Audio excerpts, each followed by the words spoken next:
Bueno, vamos a ver, vimos el concepto de máquina, vimos que un robot no puede, si no es máquina, no será nada, y, y que bueno, que no hay forma de entender ni el robot más sencillo ni el robot más complicado sin tener un montón de cosas alrededor de la máquina, y para eso vamos a entender cómo son las máquinas más sencillas. Bueno, máquinas sencillas entonces, máquinas simples. ¿Cuáles son las máquinas simples o no? Es un tema de discusión. Si ustedes googlean, ven videos, yo no les pude subir ningún video de preclase porque son todos muy infantiles. Esto se explica, se lo explico yo a mi nieto de 4 años, o sea, y lo entiende intuitivamente. Digo, no los quiero hacer sentir mal si alguien no lo entiende. Digo que los videos que hay en internet veo que son todos para chicos de primario con un lenguaje muy sencillo, me da pudor ponerles un video de preclase que está destinado a un público primario. Toda máquina tiene capacidad de transformar energía. Desde que el hombre es hombre y tuvo necesidad de hacer algo en el mundo, tuvo la imperiosa necesidad de multiplicar su fuerza o de multiplicar su velocidad. Alguna de las dos cosas. O sea, si era para cazar, ¿qué quería? Velocidad. De pronto, con un palo, con un simple palo, yo lo pongo en el extremo de mi mano, a ese palo, para que lo entiendan el chiste, porque si no, no es un chiste, digo, la metáfora, porque nadie fue a cazar con un palo en la mano a pegarle garrotazos a nada, no tienen la vivencia. Pero seguramente más de uno agarró un diario para pegarle una mosca o un mosquito que estaba rompiendo los quinotos. ¿Qué hizo con el diario? Prolongó el largo de su brazo, desde el codo en más, que normalmente tendría 50 centímetros por decir algo, lo llevó a 80, 90 centímetros con una palmeta matamosquitos, con un diario, y ¡pa! Le pegó, ganó una velocidad bárbara. El mosquito no pudo hacer nada, quiso decir y ¡pum! ¡Ñácate! Cagó el mosquito. O sea que a veces se multiplica velocidad con la palanca, a veces se multiplica fuerza. Las dos cosas vienen de la mano. Siempre hay una negociación. Si gano velocidad, pierdo fuerza. Si gano fuerza, pierdo velocidad. Porque cuando hablamos de velocidad es lo mismo que decir distancia. Distancia en el tiempo. La distancia en el tiempo es la velocidad. O sea, cuando gano fuerza, achico la distancia en la que tengo que aplicar esa fuerza, y cuando disminuyo la fuerza tengo que aplicar una fuerza mucho más suave que la que debería sin alguna de estas máquinas, la tengo que aplicar durante una distancia más larga, o sea, durante un tiempo más largo, o sea que durante una velocidad más lenta. Algunos autores incluyen otras máquinas simples, no importa. Lo importante, vamos a ver que con entender la palanca y el plano inclinado entendemos todo, porque son todos en definitiva dos máquinas simples, palancas y planos inclinados. Todavía no vimos bien qué es una palanca, o sea que no les puedo justificar por qué el torno termina siendo una palanca y por qué la polea termina siendo una palanca y por qué la cuña del hacha o del cuchillo, cualquier cosa que clave y que golpeando track logre separar un tronco o lo que sea en dos pedazos, o separar una cabeza del cuerpo con la cuchilla de una guillotina, como en la época de María Antonieta, es una aplicación del plano inclinado, y como un tornillo, un bulón, cualquiera de la ferretería, es otra aplicación del plano inclinado. Eso lo vamos a ver, primero vemos palanca y plano inclinado y después vemos eso demás. Pero yo ya les cuento un poquitito como para entusiasmarlo. ¿Qué es la palanca? La palanca, primer caso de uso, un labrador tiene bruta piedra de esas, está en Gales, está en Etiopía, está en África, está en el año 3000, 4000 a.C., no sé dónde está, pero está en algún lado, y tiene una piedra en mitad del campo que quiere arar con el burro, con el buey. Está bien, ya tiene una cultura agraria, ya sabe sembrar y tiene dos piedras, tres piedras que le molesta. Y fue con la familia, con los amigos, le dijo, les invito cerveza, vengan todos a empujar la piedra, no la lograron mover.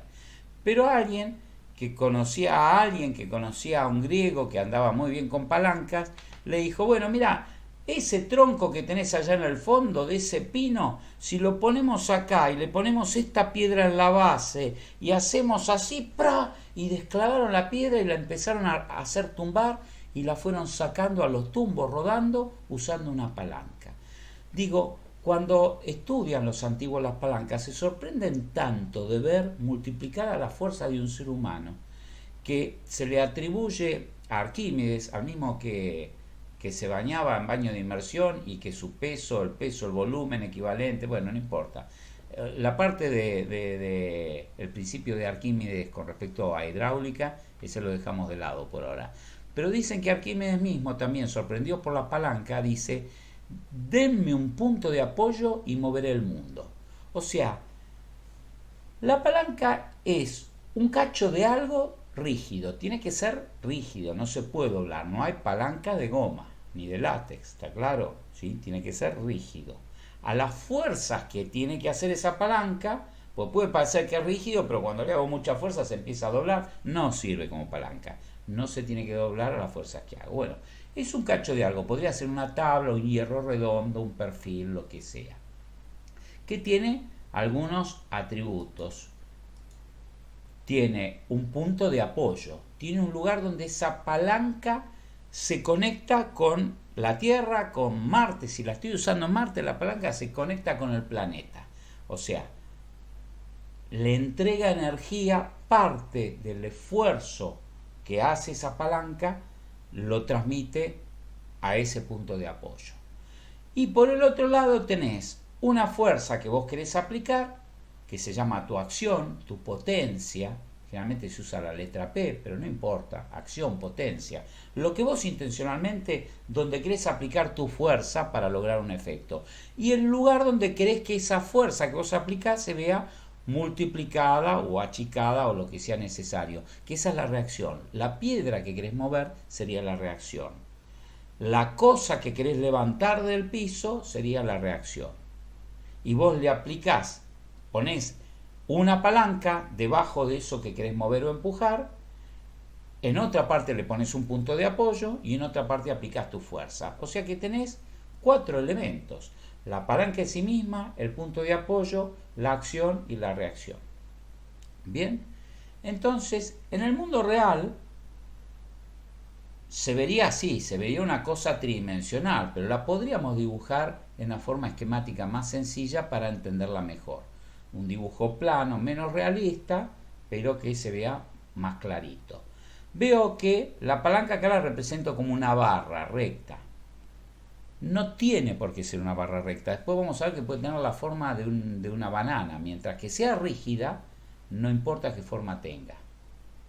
Pero ponele que sea una barra recta, ¿por qué no? Sí, sirve, sí, dale. Apoyada en un punto de apoyo que se llama fulcro. Para complicarla, los físicos le llamaron fulcro al punto de apoyo. Pero es lo mismo, es un lugar donde traslada, ven esas rayitas así, eso es el mundo, es el planeta. La fuerza que hay ahí se traslada al planeta. Eso no se hunde, no se entierra, no nada, está bien firme. Tengo un lugar en la palanca, en alguna parte donde yo le voy a aplicar mi acción, mi potencia P, y en algún lado voy a tener una reacción, o sea, esa fuerza que quiero generar. A partir de mi esfuerzo quiero generar una fuerza en otro lado de la palanca. Dependiendo de en qué posición relativa se estén, generalmente para aprovechar la palanca, como el largo de la palanca es importante hacia el efecto multiplicativo que tiene la palanca, entonces la fuerza generalmente se las aplico en los extremos. No desaprovecho la palanca teniendo una barra re larga y usando que empujo desde el centro. Es como un tobogán, un sub y baja. En el sub y baja ustedes se sientan en los extremos del sub y baja. Es como una espada. Si yo quiero con una espada aumentar la velocidad de la espada japonesa para cortarle el marote a alguien, la agarro desde un extremo, no la agarro del medio. No solo porque no tiene filo, sino porque me quedaría una espadita más corta, inútil. Yo quiero cuanto más larga mejor, entonces la agarro bien de un extremo. Siempre generalmente en un extremo o está la potencia, o la reacción, o el fulcro. Algo de eso tiene que estar. ¿Cuál? No importa, las leyes son las mismas. La ley de la palanca dice que para que esta palanca se mantenga en equilibrio, como si fuera un plato de una balanza, para que las dos personas que están en el sub y baja se pudieran quedar así en equilibrio sin respirar durante un ratito, aunque sea, hasta que se vaya para un lado o para el otro por el menor accidente, el peso de cada uno, o la fuerza, el peso es una forma de decir fuerza, la fuerza por la distancia de entre donde está sentado y el punto de apoyo tiene que ser exactamente igual al peso del otro por la distancia a la que está sentado al punto de apoyo. O sea, se tiene que dar esta igualdad. Que haya una igualdad quiere decir que un lado del igual es lo mismo que el otro lado del igual. Podrán estar hechos de distintas formas esos resultados, pero el valor total del resultado de esa ecuación tiene que valer lo mismo que acá. Supongamos que tengo esto, la distancia de R, que es la distancia entre el punto donde tengo mi resistencia, la fuerza que quiero vencer, el peso que quiero levantar. Esto es una maceta de 10 kilos. La maceta de 10 kilos puedo decir que está representada simbólicamente por un vector de 10 kilogramos fuerza aplicado ahí en el extremo de esa palanca. Y yo la quiero levantar un poquitito para limpiar abajo, paso un trapo y la vuelvo a bajar. Y bueno, 10 kilos, ando mal de la espalda, es incómodo, además yo mismo mientras la subo no puedo pasar el trapo, bueno, uso un sistema con una palanca y me la sube mi nieto, yo que sé, alguien. 10 kilos. Supongan que este brazo de palanca entre donde está apoyado son 10 centímetros. O sea que tengo que 10 kilos por 10 centímetros para que la palanca esté en equilibrio, todo esté en equilibrio, tiene que igualarse a esto otro de acá. Del otro lado tengo 100 centímetros. O sea, si acá tenía 10, acá tengo 100. 10 veces más distancia. 10 veces más distancia. Y el sentido común y la ecuación me dice que acá si tenía 10 kilos por 10 centímetros, era 100 algo, kilogramos, centímetros, no importa la unidad, me olvido. Sé que tengo kilos y centímetros. Si acá pongo la fuerza en kilos y en centímetros, se me van a simplificar los kilos de un lado con lo del otro, los centímetros de un lado con lo del otro, y todo buena onda, ni me preocupo de qué unidades por ahora. Claro, distinto sería, si acá esta distancia la mido en metros y esta en centímetros, ahí sí tengo que empezar a convertirlo para que me dé, porque no puedo mezclar naranjas con pomelos, no son iguales. O sea, si estos son kilos, estos son kilos, si estos son centímetros, estos son centímetros, si estos son metros, estos son metros. Las distancias las tengo que medir con la misma regla y los pesos con la misma balanza para tener las mismas unidades. Bueno, digo que si esto pesa 10 kilos, estos son 10 centímetros y estos son 100 centímetros, ¿cuánto valdrá P? Tengo tres incógnitas, tengo tres datos, perdón. Tengo R, tengo dr, tengo dP y solo me falta calcular P. ¿Cuánto valdrá P? Repito, 10 kilos, 10 centímetros, 100 centímetros, ¿cuánto vale P? 100. O la puedes despejar la P y hacer la cuenta, ¿no? Pero si es 10 veces más, es un kilo. Tenemos dos versiones por A. Despejar es válido, siempre puedo despejar. Un kilo. Pero antes de despejar yo puedo decir 10 por 10 da 100, lo que sea. Y esto es 100 por cuánto da 100. 100 por 1 da 100. O sea que tiene que ser un kilo. Si no 100 por 100 daría mucho más. No habría una igualdad. Es una confusión habitual que uno se marea y le parece que si aumentó, aumentó. No. Justamente hay una relación acá que es inversa. No es directa, es inversa la relación. Cuanto más es la distancia, más chico es el peso que tiene que ir multiplicado para esa distancia para que den lo mismo. Si la distancia aumentó 10 veces, la fuerza disminuyó 10 veces. Si la distancia se achicó 10 veces con respecto a esta, la fuerza se tiene que agrandar 10 veces para que el producto de los dos siga siendo igual. Para que nada cambie, si uno aumenta de uno de los factores, el otro tiene que disminuir. ¿Se entiende? Entonces, acá vemos que hay una proporción que se llama inversa. Hay muchas cosas, es una buena oportunidad para explicar algo que, digamos, yo considero que no hay profesional, no importa si es enfermero, no importa si es profesor de gimnasia, no importa si es físico nuclear o de sistema. La proporción directa o la proporción inversa la tienen que saber, porque tiene que ver con cómo dosificar quizá por kilo de peso el antiparasitario para tu gato. Y vos tenés un gato y te dice que hay que darle tantos miligramos por kilo, pesás el gato, lo pones en la balanza, tiene 3 kilos y tengo que usar la proporción directa. 2 miligramos de medicamento por cada kilo. El gato tiene 10 kilos, entonces por regla de 3 simple voy a decir que sí. A 1 kilo, 2 miligramos, a 10 kilos, tantos miligramos, aplico la regla de 3 simple, calculo, le doy el dosaje. Eso que uso para mi gato, lo uso para calcular si me pagan con horas, cuánto voy a cobrar después de una jornada de tantas horas. Lo calculo para lo que sea. Digo, forma parte de la vida misma saber ese cálculo. Y son un profesional y sería un papelón que no supieran aplicar proporción directa para calcular cualquier fenómeno de los que ustedes están teniendo que trabajar. Pero no todo en la vida es proporción directa. Hay cosas que siguen la proporción inversa. O sea, no. Y hay otras cosas que siguen proporciones cuadráticas, cúbicas, exponenciales. O sea, hay muchas. Nosotros nos vamos a quedar con estas dos, las más sencillas. La directa es una recta con cierta pendiente. La pendiente surge de dibujar distintos valores. Yo sé que si para un kilo tengo que darle 120 miligramos, ponele.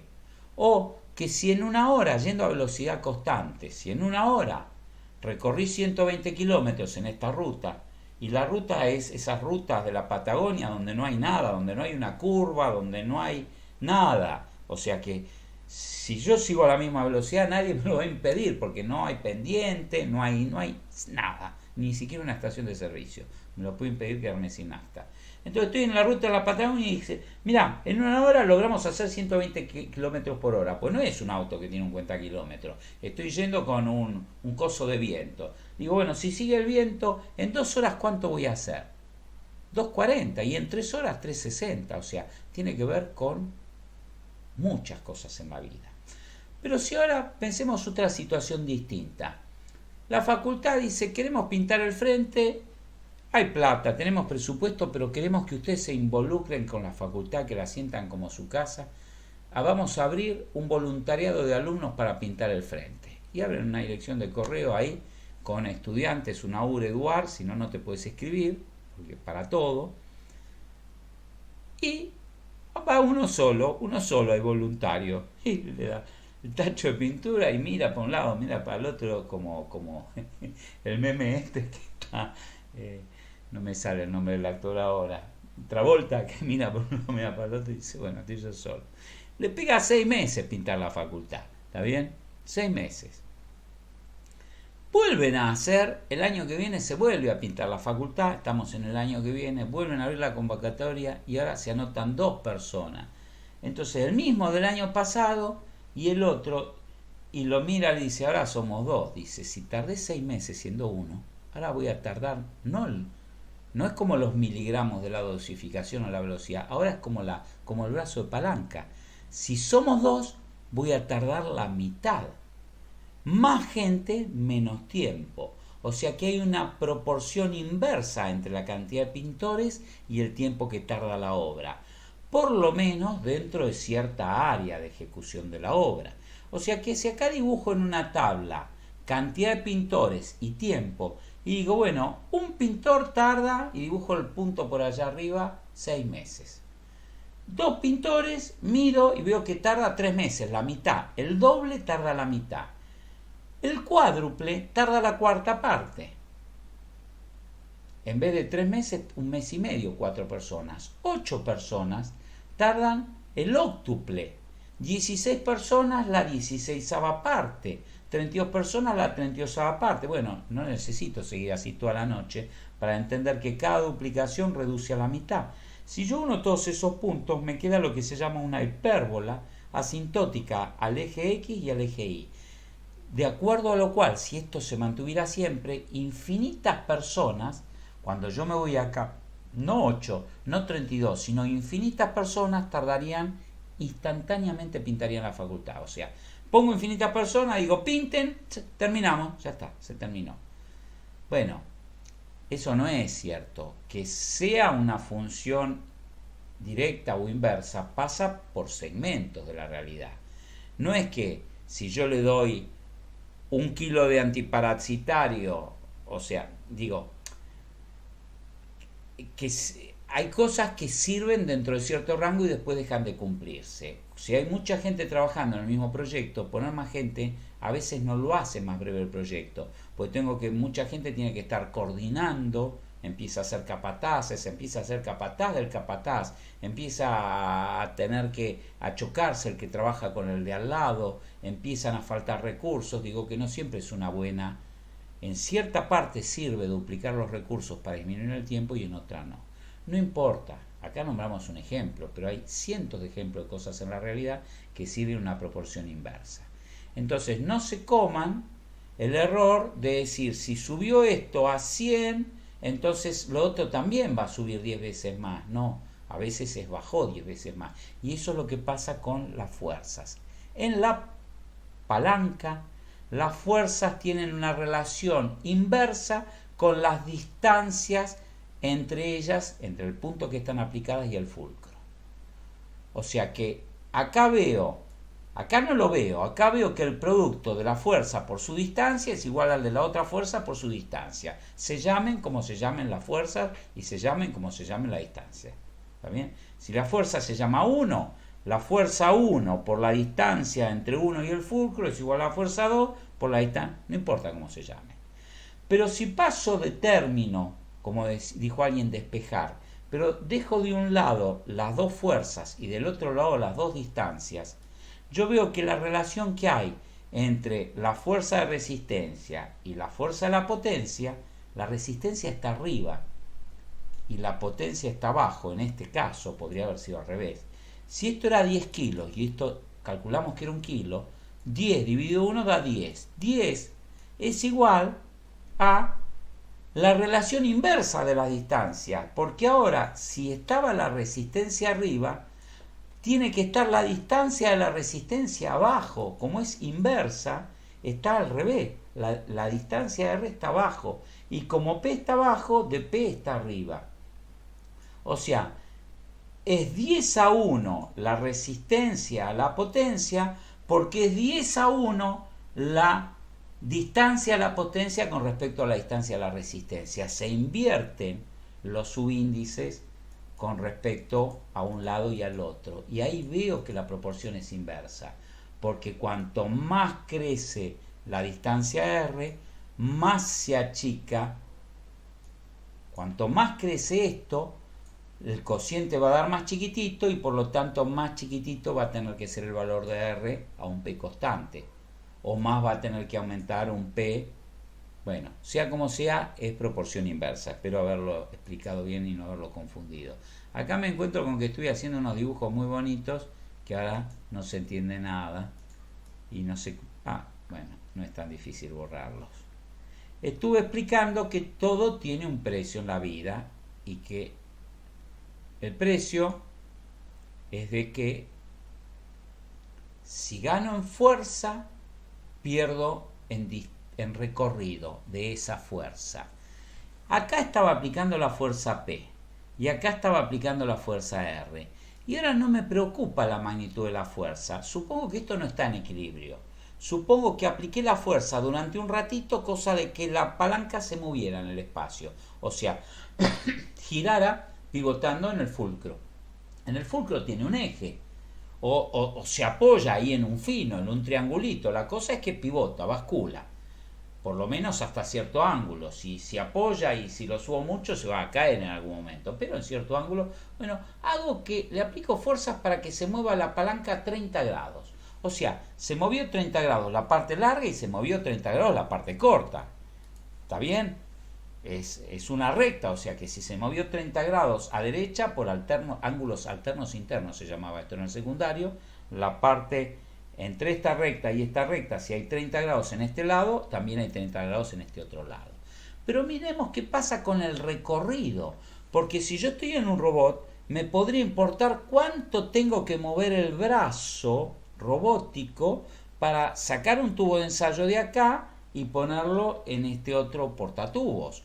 O cuánto te debería recorrer el robot de Ford para agarrar un motor que está en una cinta ahí donde están los motores, uno a lo del otro, avanzando, agarrar el motor, recorrer la distancia y dejarlo posicionado dentro del espacio del hueco de la carrocería donde va el motor en la camioneta que estoy armando.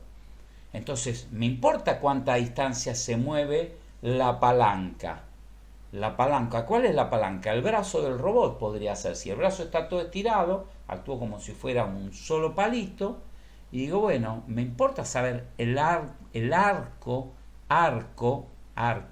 la distancia curva que mueve algo al dibujar una circunferencia, se llama arco. Si el arco se prolonga y se cierra, se llama circunferencia. Pero un pedacito del arco.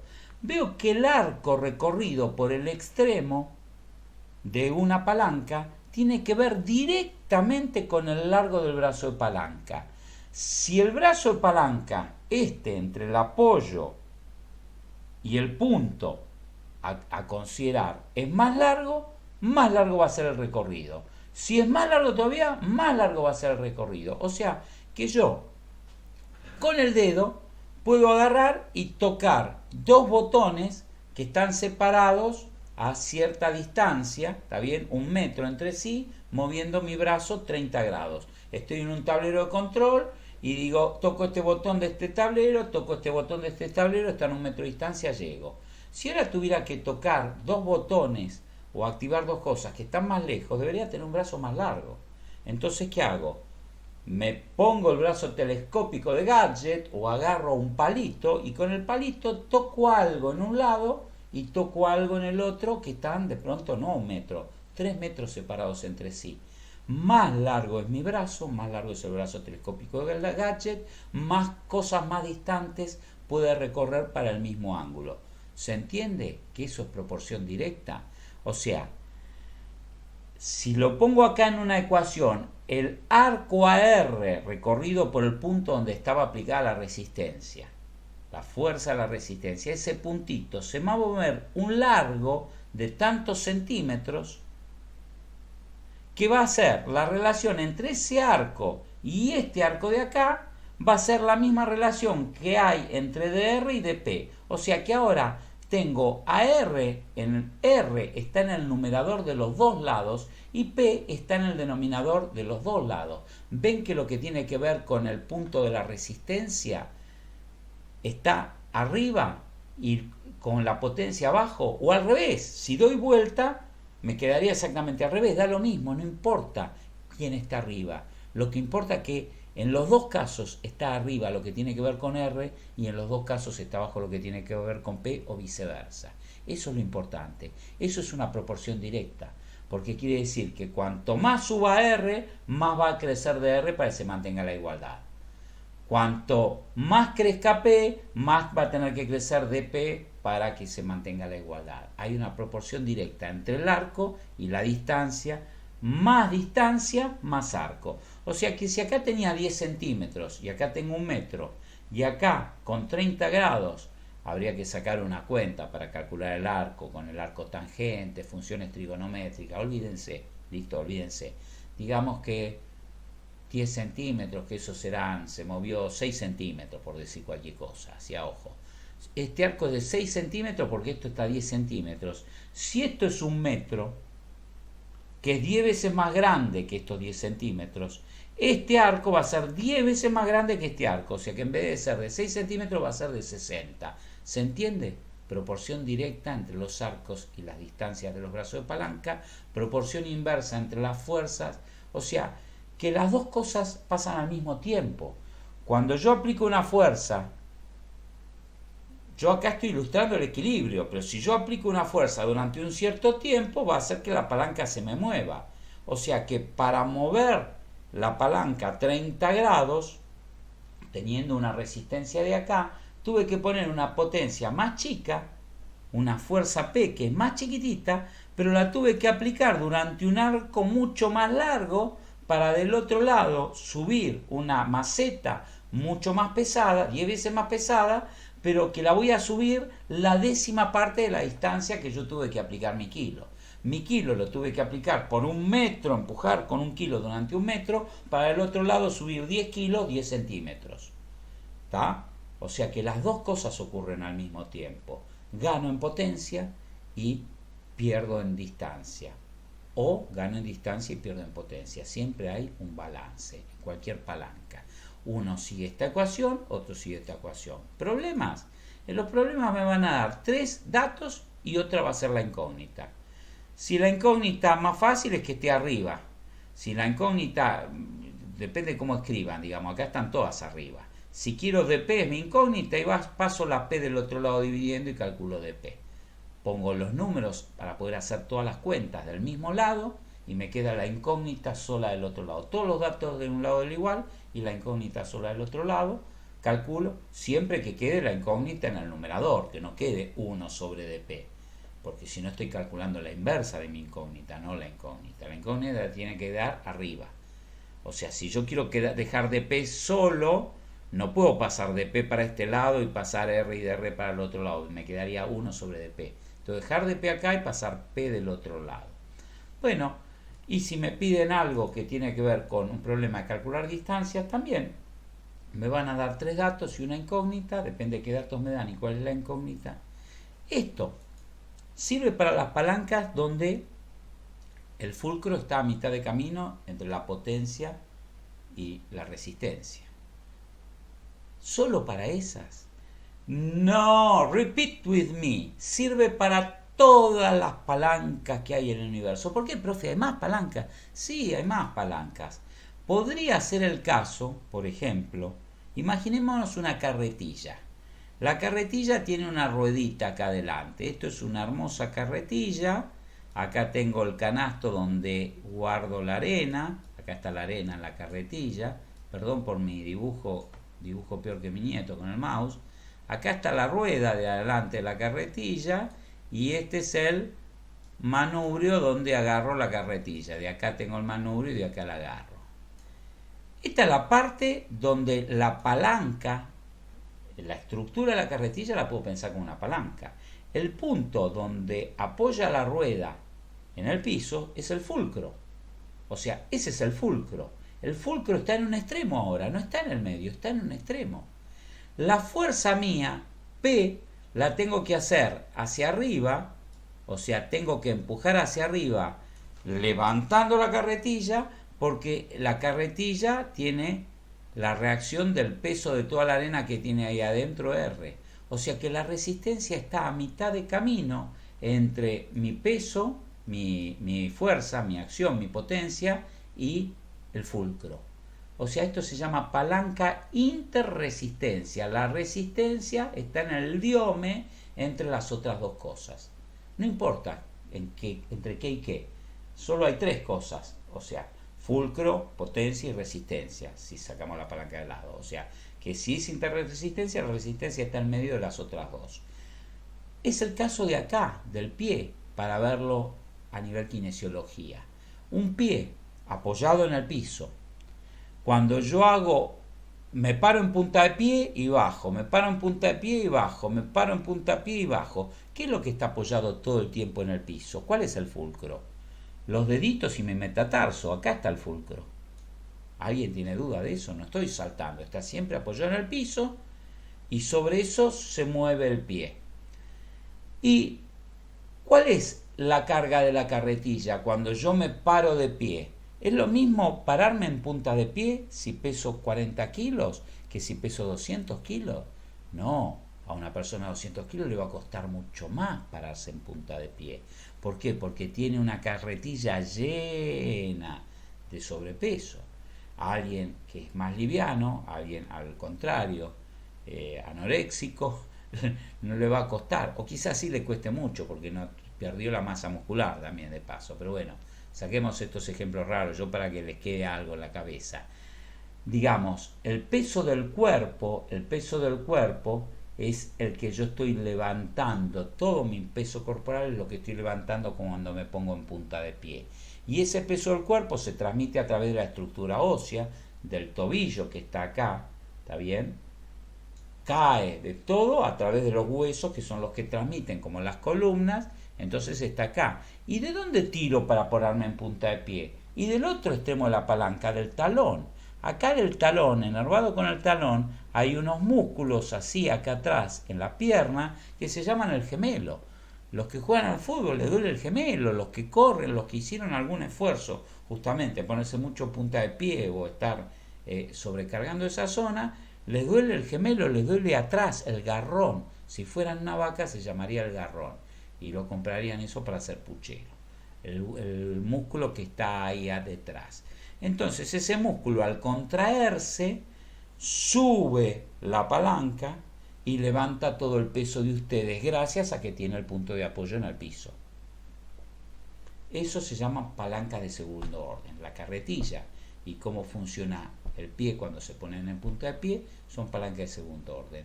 Y la ley, la ecuación, es la misma. La P por la distancia entre P y el fulcro es igual a R por la distancia entre R y el fulcro. Ya está, la misma.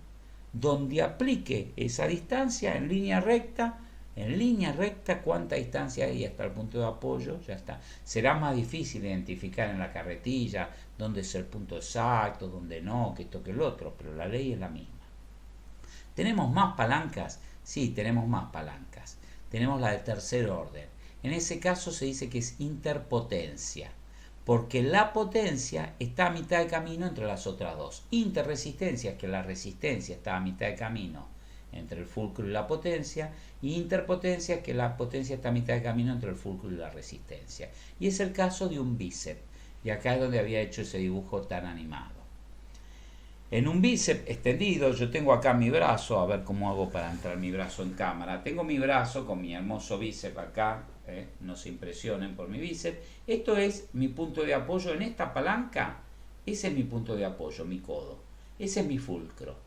La palanca esta se sube, la subo. Si yo tengo un peso acá, supongamos que esto está lleno de té, que no me lo tomé, y pesa medio kilo. Yo quiero subir medio kilo.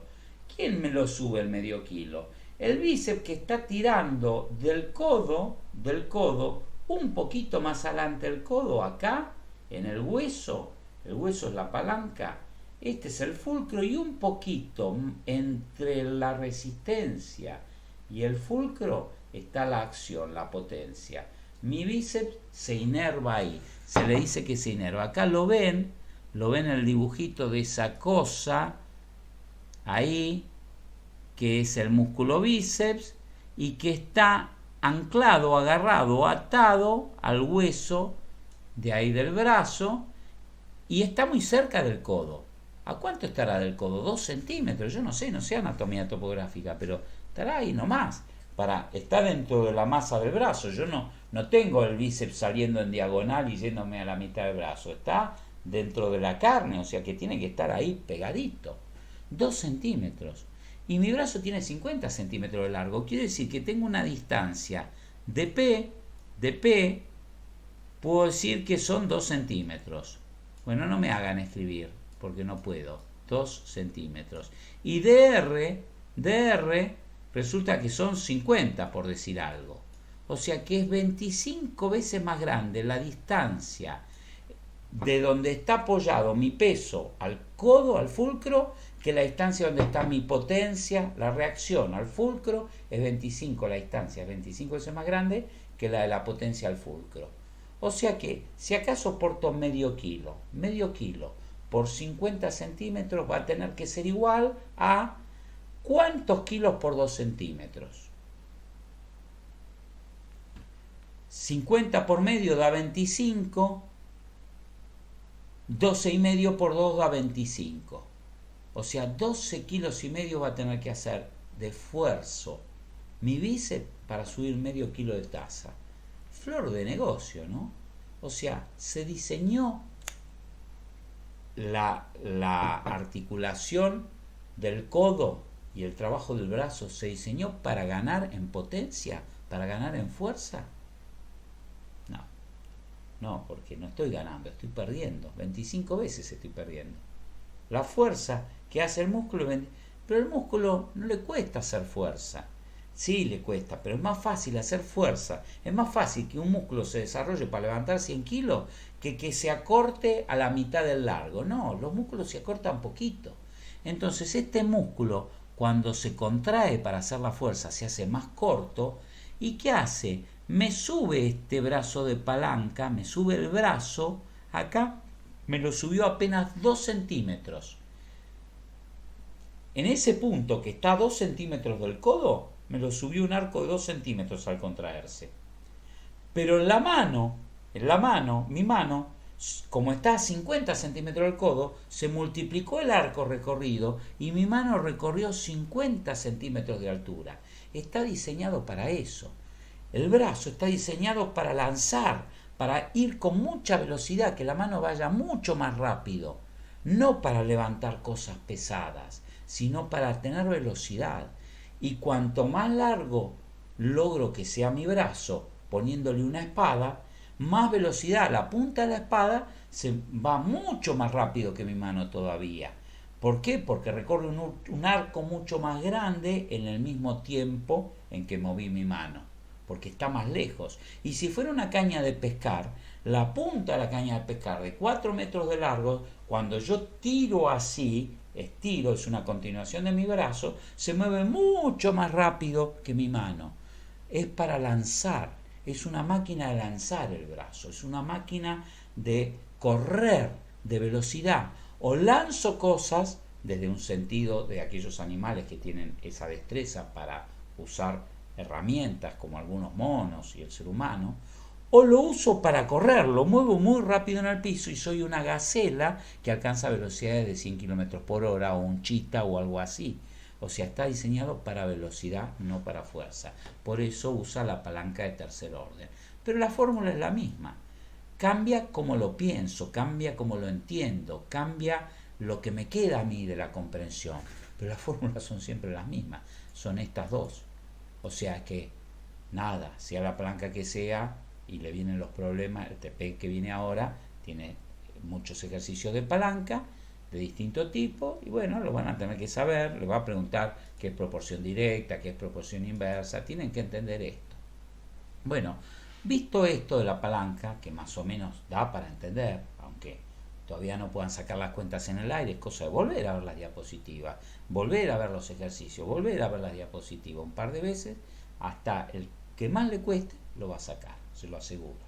Si se esfuerza. Ahora, si se queda así y dice, bueno, venga a mí tu saber, bueno, no le va a pasar eso, pero si se esfuerza lo va a entender.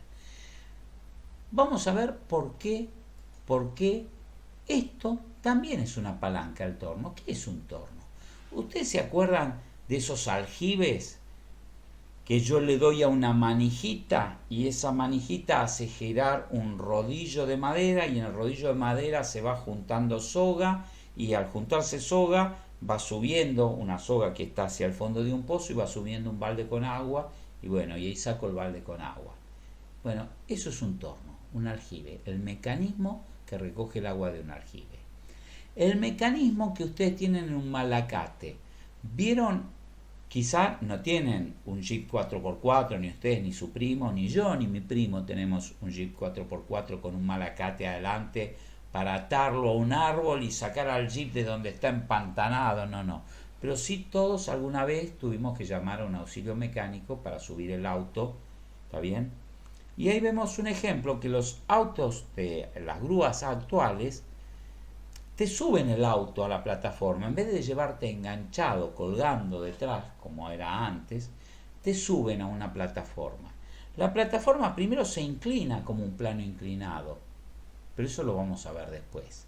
Pero tiene un mecanismo con un motorcito, con una soga enrollada en un carrete, te enganchan esa soga en una parte del auto, empiezan a recoger y empieza esto. Eso es un malacate. Empieza un motor, hace girar ese rodillo y ese rodillo empieza a recoger soga de acero. Al recoger, la cabeza es más corta y se trae lo que viene en el otro extremo, que es tu auto subiendo por la rampa. O sea que, nada, por más que ni tengamos auto, lo tenemos que haber visto alguna vez en la calle, no me digan que no. Bueno, eso es un torno. Ahora, si yo lo pienso así a mano, no eléctrico, lo pienso como que tiene un timón acá. ¿Vieron los navíos de los piratas que tienen una rueda con un montón de lugares donde agarrar? ¿Por qué tiene muchos lugares donde agarrar? Porque como tengo que estar dando vueltas, si tuviera un solo lugar, a veces me queda abajo donde es incómodo y a veces se me tuerce la mano. Entonces le pongo muchos lugares como un volante. En un volante de un auto yo agarro de donde quiero, de donde me quede cómodo, voy agarrando y voy girando en un volante. Piensen esto como que es un volante. Pero para hacer la imagen más sencilla, piensen que no es un volante, que es el timón de un barco y que cada uno de estos palos está solo. En un momento ustedes agarran uno solo de esos palos y está solo. Y ese palo es una palanca. Y ustedes hacen una fuerza de costado con una palanca y esa palanca tiene un punto de apoyo en el eje. Acá esto tiene un eje acá en el centro. Acá vamos a poner un color rojo que si no, no se entiende nada. Tiene un eje acá, que ustedes se imaginarán, así y así, imaginario. Esa es la línea del eje, la línea del eje. Ese es el fulcro de cada uno de estos palos. Esto es una palanca, uno de cuyos extremos está en el fulcro, en el eje. En el otro extremo le aplico una potencia P con mi mano, lo agarro y lo hago girar alrededor del eje durante un rato. Después lo suelto y agarro otro palo, pero estamos analizando uno por vez. Ese palo por vez está actuando como una palanca y todos los demás que no estoy agarrando son inútiles. Están ahí para uso futuro, pero en el momento no están aportando nada. Solo tengo un brazo útil, este pintado en rojo, que está actuando de palanca. Y a mitad de camino entre mi potencia y el fulcro está la soga, porque la soga va a estar sobre un diámetro de un rodillo que va a ser mayor al del eje, va a estar alrededor del eje una cierta distancia la soga enroscada. El eje es un puntito, hay un círculo con la soga enroscada y hay un círculo más grande donde está mi mano agarrando. Bueno, es una palanca. Cada vez, cuanto más grande sea esto con respecto al diámetro del uso donde se enrosca la soga, mayor ganancia de fuerza voy a tener. Pero menos recorrido voy a tener, o sea, menos soga va a levantar. Cuanto más finito sea el palito del centro, para levantar 1 metro el balde le voy a tener que dar 10 vueltas al timón para que se junte 1 metro de soga ahí enroscado. Si en cambio le pongo un disco en el centro, un uso donde se enrosca grandote, que es casi tan grande como el volante con el que lo giro, y resulta que voy a tener que hacer mucha fuerza con el volante. No tuve ganancia de potencia, mucha fuerza con el volante porque no tuve ganancia de potencia, pero a cada vuelta me voy a haber recogido un montón de soga porque el arco recorrido dibujado por el perímetro de un punto del uso es muy largo al ser muy grande su radio. Entonces siempre está lo mismo que vimos en palanca, distancia versus ganancia de potencia. Gano en distancia, pierdo en potencia o viceversa. Esto es una palanca con otra forma. Y esto, la polea, también es una palanca. Yo acá no le veo dónde agarrarlo, dónde girarlo. ¿Dónde está la palanca ahí, profe? Está escondida, pero está. Ahí la vamos a encontrar. Busquemos la palanca. En busca de la palanca, primero veamos qué es una polea. Una polea es una rueda maciza, no necesariamente tiene que ser maciza, puede estar calada, se la tiene que bancar, se la tiene que fumar todo el peso que tiene que levantar. Tiene un eje, por supuesto, tiene un eje alrededor del cual esa rueda gira. Y de ese eje, recién bajé con el otro curso una foto que saqué de por ahí. Este es el eje, la rueda gira alrededor de ese eje, pero ese eje lo tengo que agarrar con un arnés, o sea, le puse un hierro, así, una horquilla de hierro alrededor, que es esta de acá, para que agarre los dos extremos del eje, y el eje está fijo. La rueda gira alrededor de ese eje, pero el eje está fijo con eso. Y eso le pongo un gancho y lo cuelgo directamente al techo, o si quiero que esté más bajo, le pongo un pedazo de cadena o de soga intermediario, lo que sea, pero está colgando del techo. O sea que está colgando del techo. No importa el fulcro, nadie dijo que el fulcro, lo que yo digo, si está colgando del techo, si yo uso la polea, si subo o si baja cosas, ¿se mueve la polea con respecto al techo? ¿Se mueve el eje de la polea? ¿Se acerca al techo? ¿Se aleja del techo? Si está colgada al techo de esta forma, no. Está siempre a la misma distancia al techo y por lo tanto a la misma distancia al piso y a la misma distancia del centro de la tierra. O sea que podría decir que el techo es un fulcro. El techo, el eje es un fulcro. Todo el mecanismo que hay entre el eje y el techo forma parte, dijimos que en la definición de máquinas tenían partes fijas y partes móviles. Las partes fijas se le llama estructura de una máquina y las partes móviles se le llama partes móviles, no tienen otro nombre. Digamos, acá el fulcro siempre es la estructura de la máquina. Acá el techo, las paredes, el techo, la cadena, el gancho y el arnés de hierro y el eje, todos forman parte del fulcro. Toda esa estructura sirve para transmitir los pesos que soporte la polea a la tierra, incluyendo el techo, las paredes, lo que sea. Bien, o sea que digo que esto es el fulcro. Y en un instante dado, si yo estoy levantando un balde de cemento de 10 kilos en este lado de la soga, acá tengo un balde de cemento de 10 kilos y del otro lado estoy yo tirando y me quedo quieto para que me saquen una foto. Mirá, estoy levantando un balde de 10 kilos. Quiero una foto de albañil porque está de moda para poner en el Tinder, porque con eso recontra gana. Entonces me quedo quieto, está todo en equilibrio en ese momento, balde de 10 kilos, yo de este lado, ¿cuánta fuerza estoy haciendo para sostener el balde?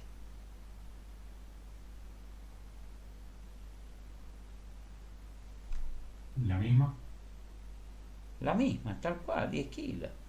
10 kilos, 10 kilos. No hubo magia ahí. O sea, si tengo que levantar 50 kilos, Lo único que... ¿Para qué me sirvió la polea entonces? Espera, estamos hablando de que es una palanca. Usted, profe, me dijo, las palancas ganaban en potencia, ganaban en distancia, pero esto es una palanca que no gana en nada, si tengo que hacer la misma fuerza. Es más, si yo tiro la soga 1 metro para abajo, ¿cuánto va a subir el balde?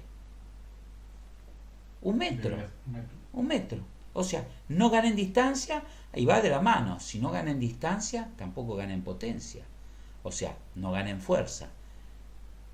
Generalmente cuando gano en fuerza pierdo en distancia y cuando gano en distancia pierdo en fuerza. Y acá es las dos iguales. ¿Qué pasa? Es una palanca muy especial que tiene los dos brazos iguales.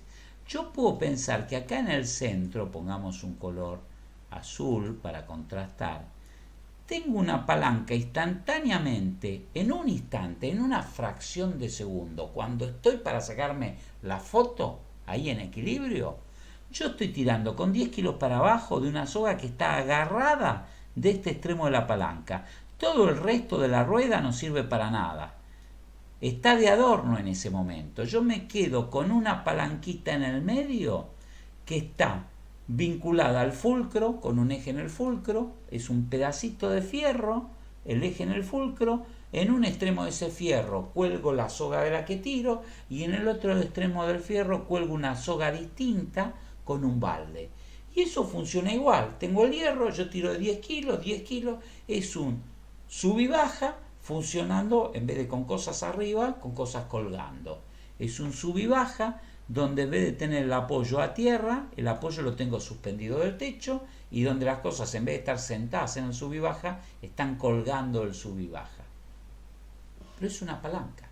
Instante a instante, esto es una palanca, porque aunque gire un poquitito, me va a haber cambiado, ahora va a ser otro punto del radio el que va a quedar en ese lugar, pero va a funcionar otro pedazo. En ese momento se activa otro pedazo de la rueda como la palanca que está funcionando y el resto no sirve de nada.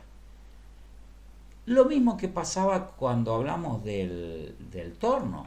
Cuando hablamos del torno, yo digo que si yo estoy haciendo fuerza con una de las palancas del torno, con una sola mano para girarla, todas las demás en ese momento no sirven de nada. Claro que cuando llego acá me queda más cómodo agarrar esta y entonces agarro esta y suelto esta y ahora hago, esta es la palanca que sirve y el resto no sirve de nada. Bueno, lo mismo pasa acá. Lo mismo pasa en la polea. Es redonda para el futuro, porque necesito infinitas poleas una al lado de la otra, desplazadas angularmente, que siempre me estén dando este efecto a medida que la rueda va girando. Por eso hice algo redondo. Pero en definitiva, en cada instante solo funciona la parte recta central, el resto está de ojito. Bueno, borramos esto para no guardarlo para la posteridad por accidente. ¿Alguien no lo entendió? ¿Alguien requiere una explicación de por qué, si esto pesa 10 kilos R, yo tengo que hacer 10 kilos de fuerza? ¿Y por qué si recorro acá 10 centímetros, esto sube 10 centímetros y no? Porque la soga no se enrosca a ningún lado. O sea, la soga pasa por acá y baja del otro lado. O sea que como la soga no tiene dónde esconderse, si yo acá tiré 10 centímetros y la soga vino por acá, todo giró, todo el arco del perímetro de la polea giró 10 centímetros y del otro lado absorbió 10 centímetros. De un lado se deshizo 10 centímetros y por el otro lado ganó 10 centímetros de soga en contacto con ella. Siempre tiene igual cantidad de soga en contacto, que desde este punto hasta acá está toda la soga en contacto. ¿Para qué? Para evitarme atar la soga a cada una de las palanquitas. Bueno, la pongo ahí corrida por arriba y se va desplazando la soga. Bueno, funciona, buena idea. Pero R es igual a P. Pero alguien se puso en el lugar, ahora que estamos reivindicando derechos de minorías, ¿alguien se puso en el lugar del fulcro? Todos estamos hablando de los derechos de P, los derechos de R, cuánto el camino recorrido, la historia de vida. ¿Y qué pasa con el fulcro T? ¿Qué se está bancando el fulcro T para que P y R sean felices? Si yo levanto 10 kilos, el balde pesa 10 kilos, y yo del otro lado estoy tirando con 10 kilos en la selfie, el fulcro que está atornillado con unos tacos Fisher al techo y unos bulones y todo eso, ¿cuánto se está fumando? El doble. O la adición de las dos fuerzas. Bueno, pero no contestes vos porque sos mecánico, o que conteste alguien, digo, está bien que conteste, lo que digo es que quiero que todos conecten con esta idea, porque algunos se duermen, algunos abandonan la reunión también. Digo, es el doble. El techo se está bancando en forma pasiva. O sea, el equilibrio entre las dos fuerzas. claro, la suma, si esto no se cayó en mi cabeza y el techo no se cayó al piso y yo no me golpeé con la polea en la cabeza, quiere decir que el techo está sosteniendo, equilibrando la suma de toda la fuerza del sistema da cero. Eso lo veíamos en física. ¿Y qué fuerzas identifico? Identifico 2 para abajo con el mismo sentido y dirección. 10 más 10 son 20 y por lo tanto esta va, para que todo se quede quieto, esta va a tener que ser 20 para arriba. ¿Está bien? 20 para arriba que van a estar, o sea, el techo va a estar tirando con 20 para arriba, pero a su vez si lo miro por acción y reacción, la polea está tirando los tarudos del techo tratando de romperlo con 20 kilos hacia abajo. Pero está claro que T es P más R. Y como P es igual a R porque los dos brazos son iguales de la palanca, ¿por qué no ganó? ¿Por qué no ganó en potencia? ¿Por qué no ganó en distancia? Porque el radio es el mismo para derecha que para izquierda. O sea que P por la distancia del radio es igual a R por la distancia del radio. Como la distancia es la misma, me queda que P es igual a R. Los dos radios, las dos distancias las puedo simplificar y me queda que R es igual a P.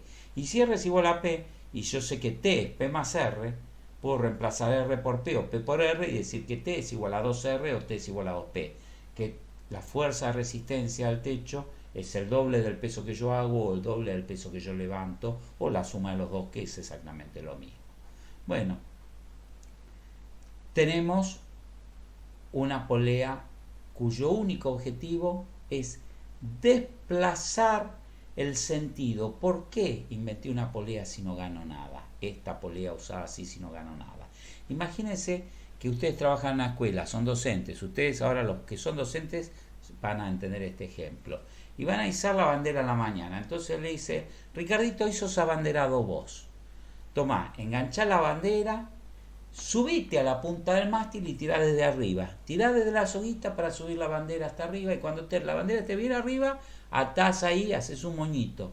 Y a la tarde, cuando bajemos la bandera, te vas a volver a subir a la punta del mástil para tirar la bandera.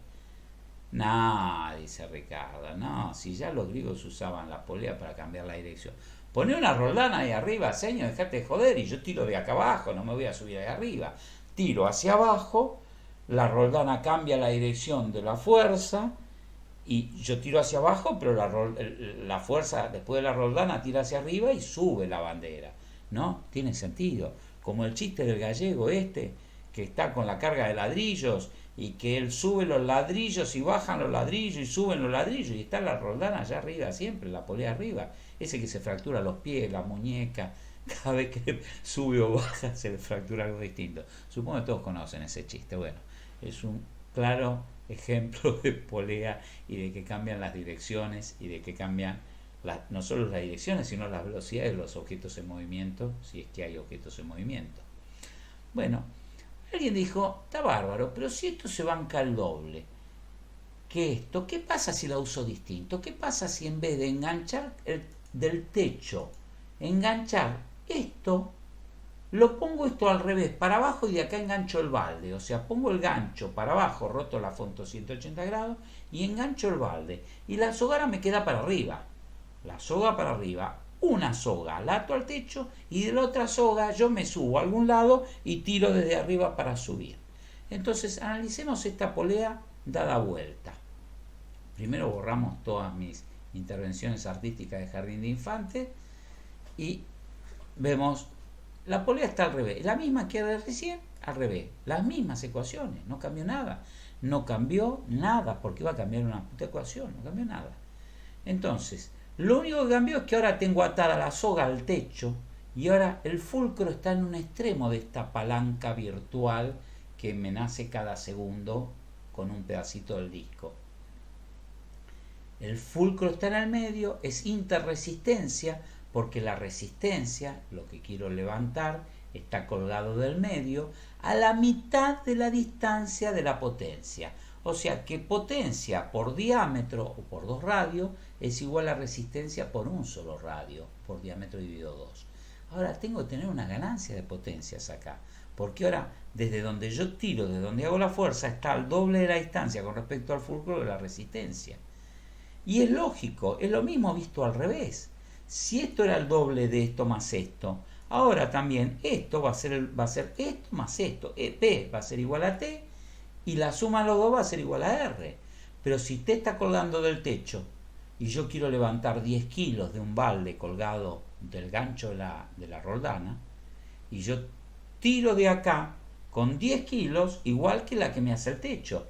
Yo aporto 10 kilos para subir perdón, si esto eran 10 kilos, resulta que ahora entre el techo y yo nos repartimos el esfuerzo de sostener los 10 kilos.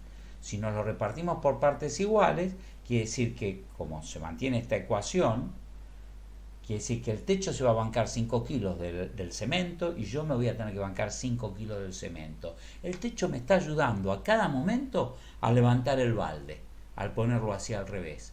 O sea, ¿a dónde fue la fuerza que yo no estoy haciendo? La está haciendo el techo. El techo, si tengo que levantar 100 kilos, se banca 50 y yo me tengo que tirar desde arriba con 50. Tirar desde arriba o poner otra polea igual vista a la de recién, colgada del techo acá a continuación. Vamos a tratar de dibujar esto, que es una tarea imposible.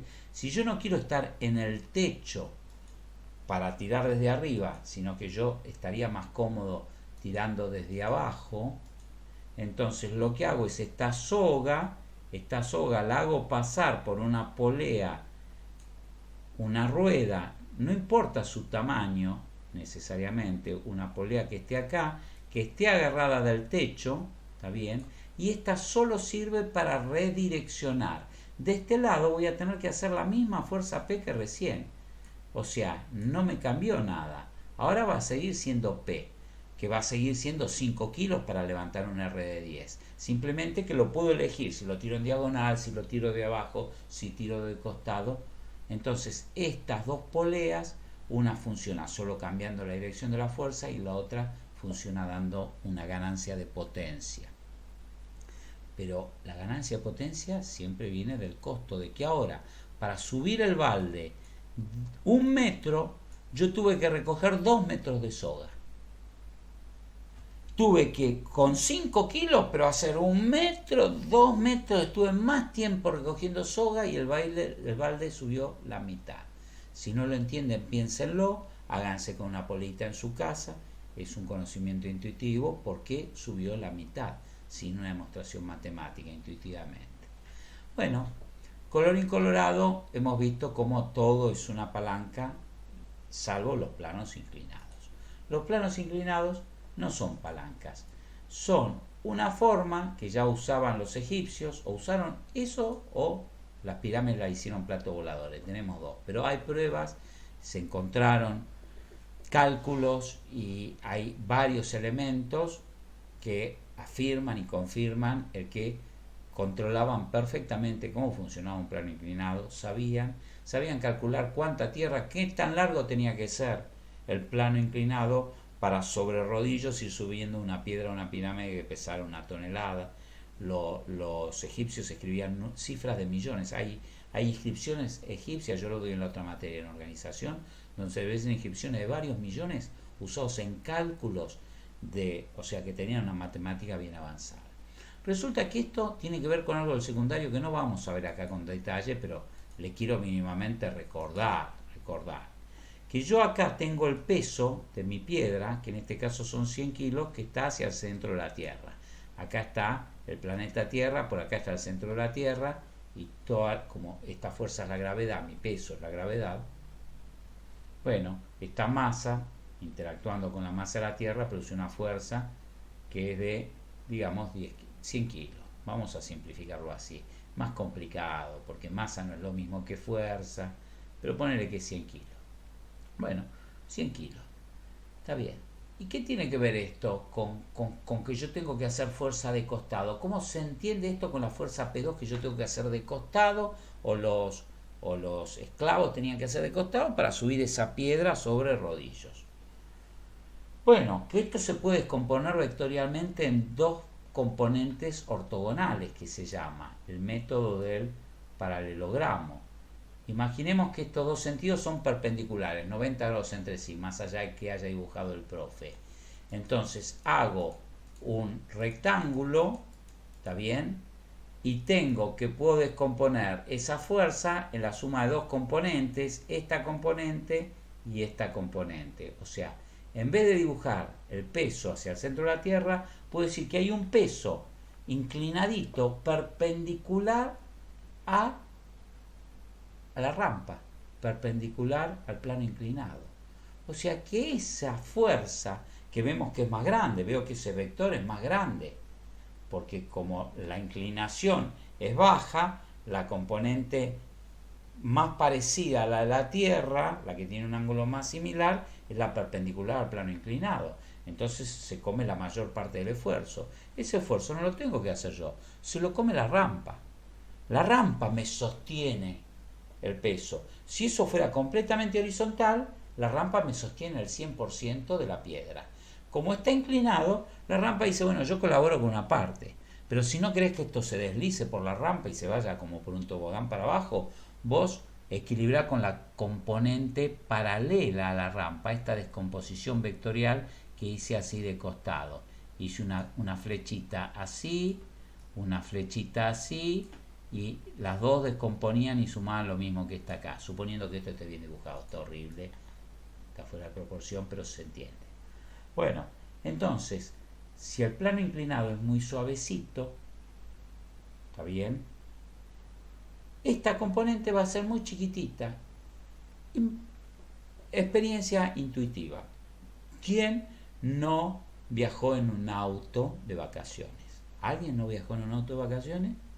¿Alguna vez no fueron a algún lugar donde la ruta, en vez de ser horizontal, como en La Pampa, se acercaban tipo a Tandil, tipo a Sierra de la Ventana o tipo a las sierras de Córdoba, y de pronto empezaba a haber ondulaciones, mismo en Entre Ríos, mismo las cuchillas de Corrientes? O sea, hay en varios lados donde la ruta se sube y baja.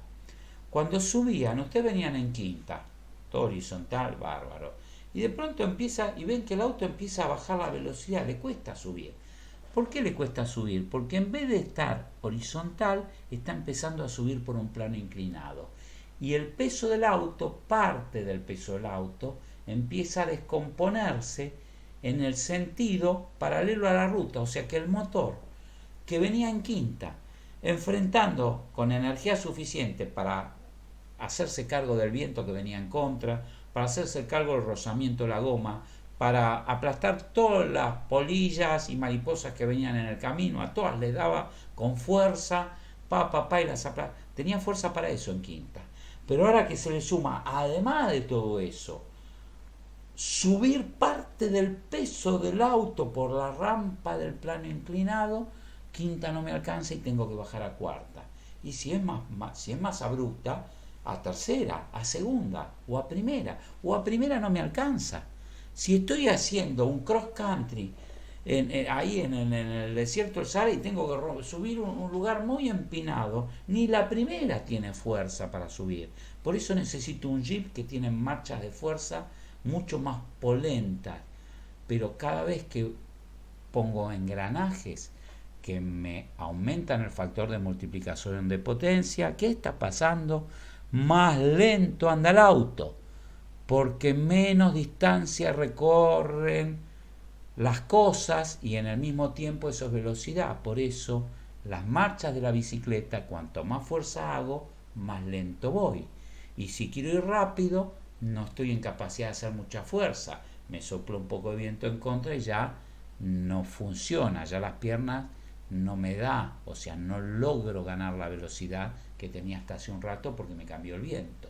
Ven que siempre está el tema de la palanca, porque el tema de la palanca está metido dentro de los engranajes de la bicicleta, dentro de los engranajes de la caja de cambio del auto, está metido en todos lados y eso lo vamos a ver la clase que viene. Hoy nos vamos a quedar con esto, que en el plano inclinado permite hacer una fuerza más chica para subir una piedra más grande que subirla así. Imagínense que se me rompió el auto, viene la camioneta para hacerme el remolque y dice, bueno, tenemos que subir el auto al tráiler, a la camioneta para llevarlo, el del seguro. Y dice, bueno, juntate 30 personas que pasen, agarran todo del auto y subamos el auto, ¡ah! Lo subimos a la camioneta. Una locura, ¿qué hace? Le dijeron, no, primero que no encontraste 30 personas y 30 personas que quieran hacer fuerza y buena onda, solamente en la puerta de la facultad. Yo ayer me quedé sin batería porque la luz prendida y se me vinieron 10 a empujarme, por poco me hacen, tan rápido me mandaron, por poco choco contra un árbol. Bueno, no importa. La cosa es que si no es en la facultad no encontrás 30 personas que te empujen ni de casualidad y menos que te suban al auto. Entonces, ¿qué hace? Los remolques modernos mandan un plano inclinado y entonces subir el auto por el plano inclinado, en parte parte del peso del auto se lo fuma al plano inclinado, que si fuera muy finito se doblaría. Si yo quiero subir una carretilla, un volquete con un tablón que es de morondanga, ustedes ven que cada vez que pasa el albañil con la carretilla cargada hasta la manija por sobre el tablón se arquea todo, porque el tablón, el plano, se está comiendo esta componente de la fuerza que es muy grande. Pero el resto, ustedes tienen que venir con envión, corriendo, para poder hacer esa fuerza, la P2 de subir, pero que es mucho menor. Si bien es fuerza, es mucho menor que subir la carretilla en vilo y dar la vuelta en el volquete, lo cual no haría nadie. Entonces, ¿se entiende por qué el plano inclinado sirve? Cuanto más chico es el ángulo del plano inclinado, más parecido a ser horizontal es. Si el ángulo es 0 grados, ya no hay plano inclinado, es ir por la ruta. Si empieza a haber un poco de ángulo, empieza a haber un poquito de componente P2 para vencer. O sea, esta fuerza empieza a crecer. Cuanto más abrupto es el plano inclinado, más grande es P2, más grande es P2. Hasta un plano inclinado que es completamente vertical y me resulta que P2 quedó igual al peso. O sea, me quedó el 100% de la fuerza descompuesta acá y el plano inclinado que está vertical estaría acá al costado, no sirve para nada, no está sosteniendo nada. Son los dos casos límites. Bueno, este bendito plano inclinado es un cuchillo, es un hacha. ¿Un hacha es un plano inclinado? Sí, señores. Lo que pasa es que en vez de subir la piedra al plano inclinado con el hacha, yo meto el plano inclinado debajo de la piedra. O meto el plano inclinado dentro de un tronco de madera. Agarro y a un pedazo de metal le doy un filo, o sea, le doy una forma de cuña, cosa que tenga un borde filoso debajo, igual que ese plano inclinado. ¿Ven ese triángulo amarillo? Lo transformo, lo pongo parado, le doy un mango y lo mando ¡pa! De golpe. Entonces, al clavarse, la fuerza P2 que hago es muy chica comparada con la fuerza que hace de costado el plano inclinado contra, no ahora, contra las dos costados de madera. Raja la madera en dos, porque cuanto más finito sea, más descompone la fuerza del martillazo hacia los costados. O sea, tiene una mayor ganancia mecánica. Bueno, y un tornillo también es un plano inclinado. El hacha es un plano inclinado. Un cuchillo, la guillotina de María Antonieta, truc, que le corta la cabeza, es un plano inclinado, viajando a alta velocidad, impactando contra un cuerpo, y esa fuerza de caída la descompone en dos fuerzas hacia los costados que separan la cabeza del tronco, o dos pedazos de leña uno del otro. Y un tornillo es un plano inclinado. También un tornillo es un plano inclinado. Y tenemos pruebas fotográficas. Hemos visto un tornillo cuando se enroscaba, que era un plano inclinado. Al principio era todo un triángulo con una pendiente constante por donde subía una hormiguita. Subió la hormiguita por acá, subía, un plano inclinado. Y un buen día, para complicarle la vida a la hormiguita, le enroscaron ese caminito por donde subió la hormiguita, se lo enroscaron alrededor de un palo de escoba. Entonces ahora la hormiguita dice, esto es más divertido, en vez de ser ahora parece un camino de montaña. Voy siguiendo la misma pendiente del plano inclinado, es la misma pendiente que tengo que hacer, pero ahora todo en curva, y se va enroscando hasta que llego a la cima de la montaña, como en Mendoza, en Villavicencio. Y bueno, está bien. ¿Qué pasa si en vez de enroscar así toda la pendiente, enrosco solamente un filete de metal? ¿Se pierde el plano inclinado? No, no se pierde, porque ahora el soporte, el plano inclinado tenía una altura creciente, porque en cualquier caso necesitaba todo lo que había debajo para apoyar la fuerza que recibía arriba. Pero ahora, como está fusionado, soldado, unido en una pieza con este tornillo, con que sea un filetito enroscado, la fuerza hacia abajo que tengo en cualquier lado se la fuma el eje central del bulón. El filete descarga la fuerza en el eje central. Entonces, ¿quién sube ahora? ¿Sube la hormiguita? ¿Sube el auto por este camino de montaña? No, sube una tuerca. La tuerca, cada vez que gira, lo que hace es va avanzando sobre ese plano inclinado que la lleva un poco más arriba. Al ir enroscando una tuerca, voy subiendo por ese camino de montaña del bulón en espiral hasta llegar arriba. Por ahora no hice fuerza, solo enrosqué, acerqué la tuerca. ¿Qué pasa si la tuerca de pronto se encuentra con algo que tiene que ajustar y que tiene que hacer fuerza? O sea, ella quiere subir subiendo para arriba, pero algo se lo impide. Bueno, ahí tengo que hacer una fuerza, que es la fuerza de clavar la cuña, clavar el bulón. El bulón es una cuña que empiezo a clavar entre la tuerca y el objeto, y esa fuerza se multiplica por la pendiente. Va a haber una ganancia, que la fuerza con la que yo hago rotar todo, la fuerza de enroscar la tuerca o la fuerza de enroscar el bulón, va a ser esta P2, pero es mucho más chica que la fuerza que va a hacer el bulón contra lo que presiona, o la tuerca contra lo que lo presiona, que va a ser esta componente de acá. O sea que en definitiva logro con una fuerza relativa, casi a mano podría ajustar una tuerca y hacer que la tuerca tenga una presión muy grande sobre lo que está comprimiendo, aun cuando la fuerza que yo apliqué fue relativamente chica, con la mano o con una llave fija. Pero logro un efecto de multiplicación que si yo acá hice 1 kilo con la llave fija, que también es una palanca, una llave de esas Baco es una palanca.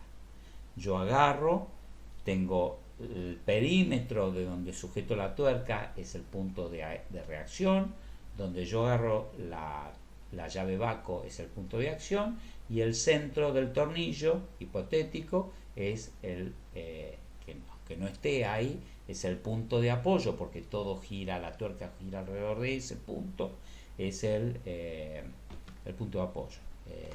No me sale ahora. Bueno, digo, espero haberlos convencido de que el tornillo también es un plano inclinado. Y si no, búsquense algún video, pues yo ya no sé qué más hacer para convencerlo. Lo que lo voy a convencer ahora de que hay máquinas que las puedo llamar complejas o las puedo llamar combinadas. No es que tengan que ser complejas de muy complejas. Lo que quiere decir es que no son simples, sino que usan las máquinas simples como una parte. Combinan muchas máquinas simples. Toda máquina, la verdad, es una combinación de todas estas máquinas que vimos ahora. Es una combinación de planos inclinados y palancas. Agarremos una bicicleta vieja de la antigüedad. No vamos a analizar hoy un BMW a ver dónde tiene los planos inclinados y las palancas. Veamos esta bicicleta del año 1920, no sé de qué año sería. No tiene caja de cambio, no tiene, o sea, yo doy una vuelta con los pedales y la rueda da una vuelta.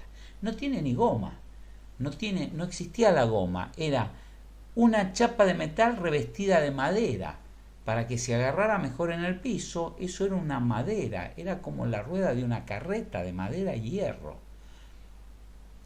Y daba una vuelta con el pedal y la rueda daba una vuelta porque el pedal estaba unido a la rueda, o sea, no podía ir el pedal a una velocidad distinta que la de la rueda porque era una sola cosa, estaban unidos, soldados, atornillados, fusionados, ¿se entiende?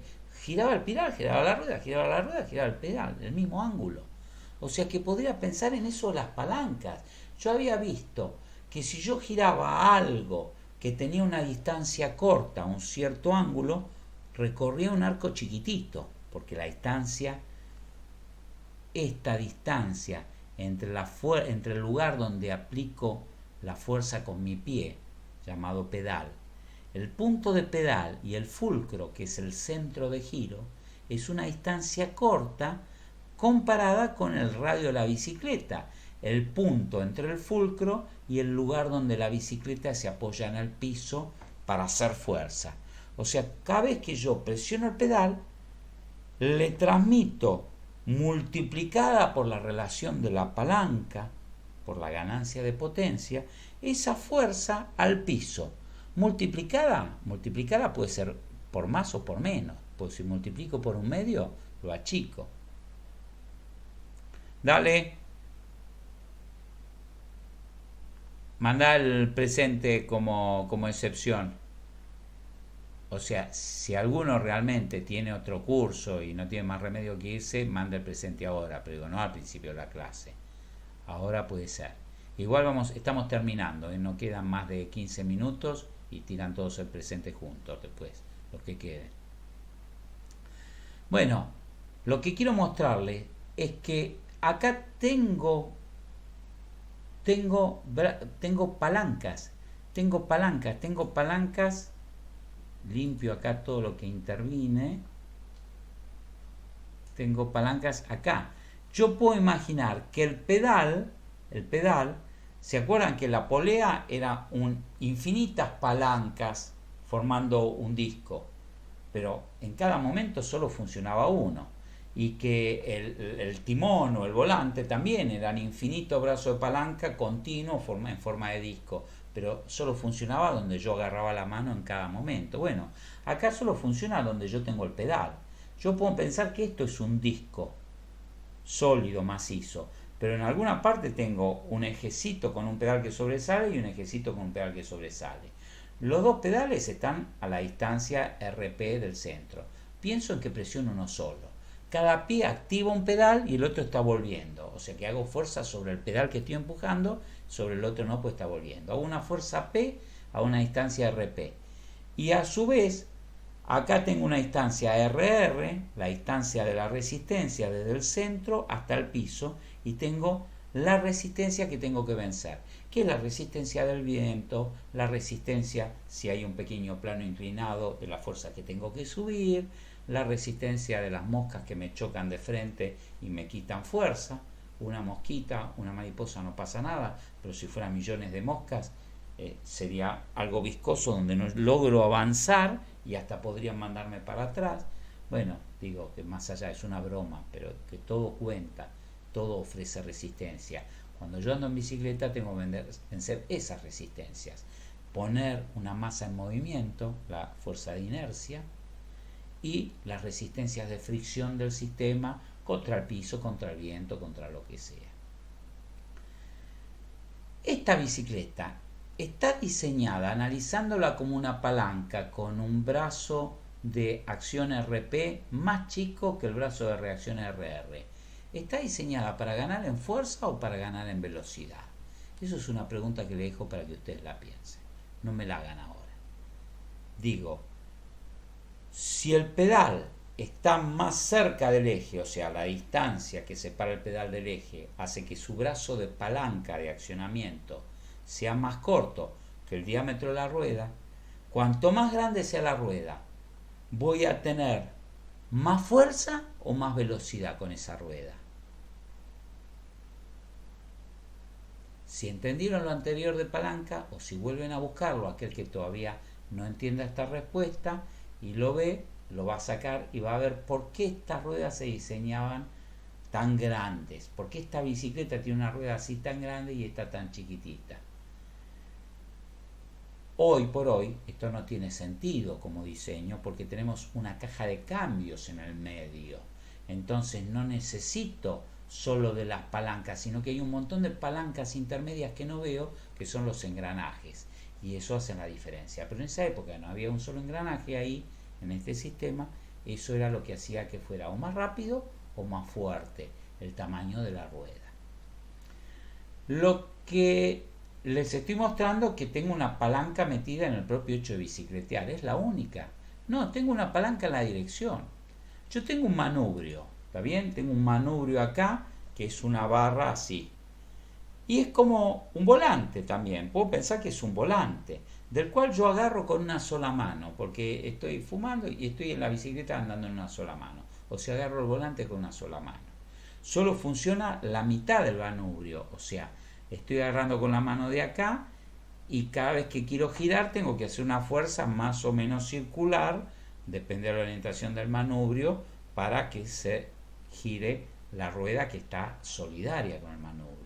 Entonces yo hago una fuerza P, ¿y quién se opone? O sea, esa es parte de la palanca. El fulcro es el eje, ese eje imaginario que está por el centro del volante y que atraviesa la rueda y que llega hasta el piso, hasta el lugar donde la rueda apoya en el piso. Ese es el fulcro.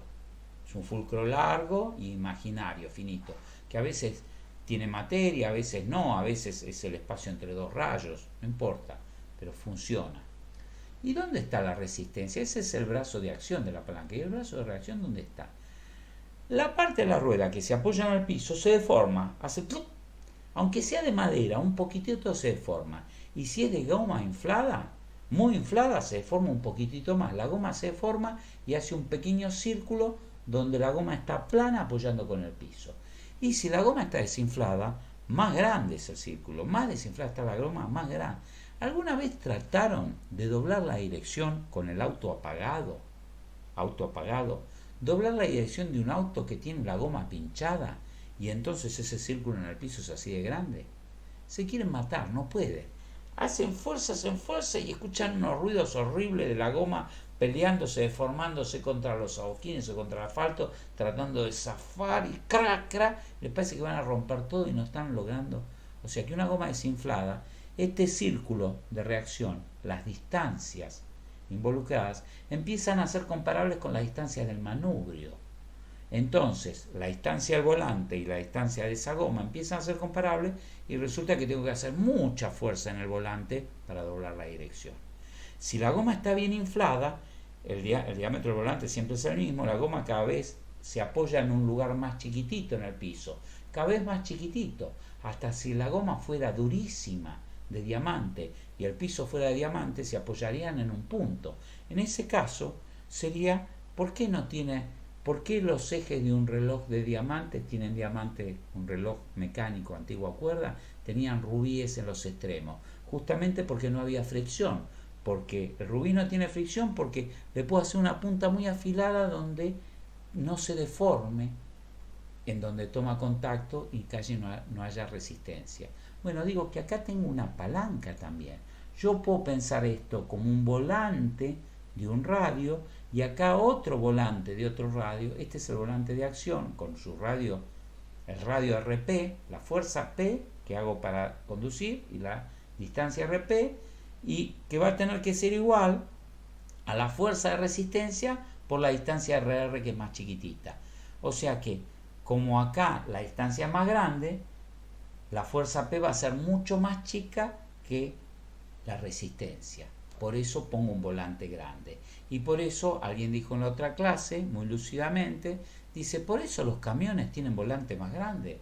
Claro, porque como el camión tiene una rueda más ancha que apoya más sobre el piso, necesito ponerle un volante más grande para lograr tener un mejor brazo de palanca que me dé esa ganancia de fuerza, y que un camionero, a pesar de ser robusto, ahora ponemos una chica más delgada que tiene derecho a ser camionera también y lo pueda mover. Hoy por hoy, olvídense de eso porque tengo las direcciones hidráulicas, hay todo un mecanismo intermedio que usa el motor en movimiento para tener esa ganancia de fuerza, y yo con un dedito así, siendo discapacitado, puedo mover el volante siempre que tenga dirección hidráulica. Pero se entiende que también ahí tengo una palanca en la dirección. ¿Y hasta dónde tengo una palanca? Tengo una palanca hasta en el asiento. El asiento, como esto era de madera, era re duro, iban sobre el adoquín, se rompían el traste. Entonces le pusieron, acá tiene una bisagra, acá un fleje y acá un resorte en espiral, cosa de que le dio una flexibilidad, de cuando había un pozo eso actúe como un amortiguador, como una suspensión.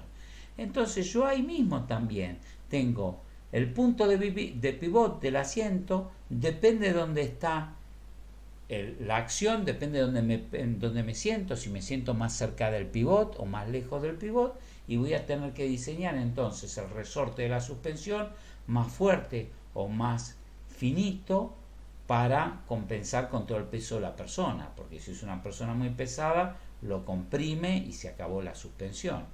Bueno, digo que hay palancas por todos lados, es un mundo lleno de palancas. En un robot no se imaginan, todo es una palanca y todo es una caja de engranajes, está lleno de cajas. Cada motor del robot, en cada articulación tiene una caja de engranajes, que son palancas reducidas, hechas, agarradas por los reducidores de cabeza, y se encargaron de disimular palancas dentro de rueditas y hacerlas muy chiquititas.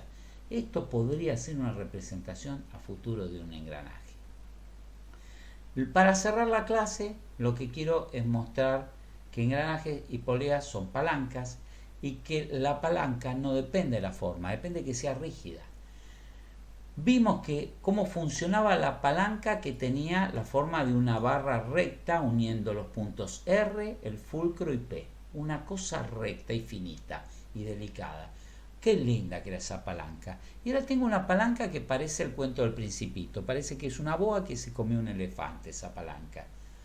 ¿Y por qué tiene esa forma, profe? Y yo qué sé, capaz que acá, en un mecanismo, acá tenías una pieza y la palanca tuvo que pegar una curva para sortear esa pieza, igual activar algo detrás. O sea, hace la misma función.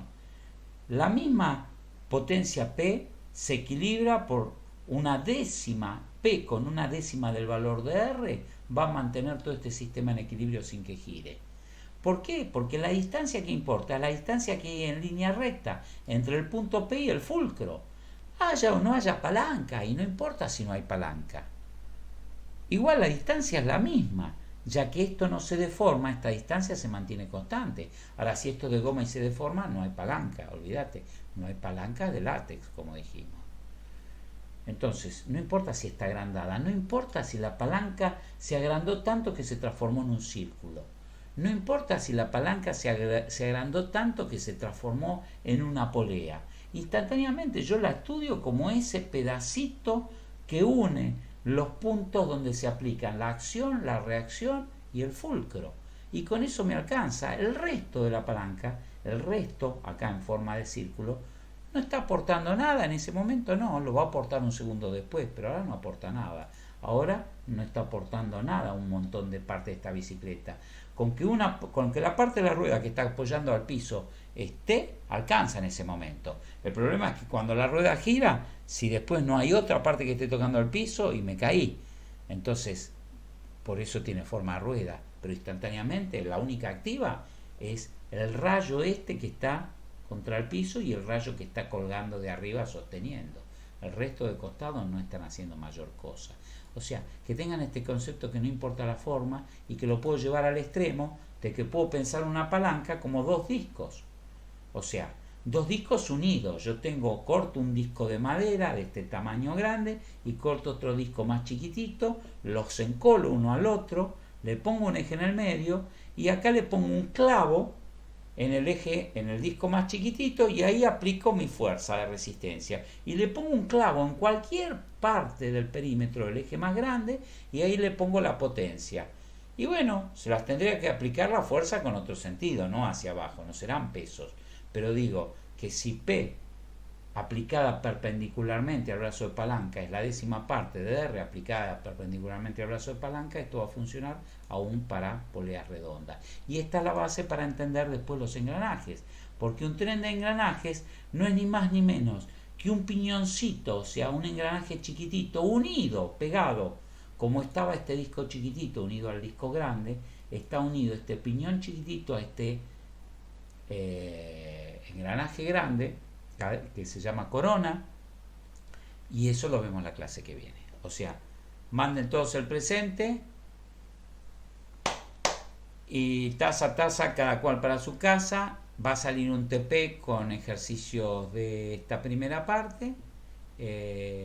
Y bueno, si alguien tiene alguna duda, vayan mandando los presentes, que no los veo. Veo el de Paolo. Nombre y apellido nada más, y si es de las 14 horas ponga entre paréntesis 14 horas, si es de las 18 no pone nada, así me simplifican la tarea. ¿Alguien quiere preguntar algo? ¿Alguien tiene alguna duda mientras se dan los presentes? Bueno, consideremos entonces que se entendió todo o que se va a entender cuando repasen las diapositivas. Si alguien vio un buen video, buscando en YouTube, encuentra un video potable para gente universitaria en español, o que sea tan obvio que aunque esté en japonés igual se entienda porque se ven las cosas en movimiento, apórtemelo, pues yo no encontré nada. Estaría bueno poner algo de preclase, que no sea yo explicándolo, que lo explique alguien con otro concepto, con otra mentalidad, así colabora a un mejor entendimiento. Gente, buena semana para todos.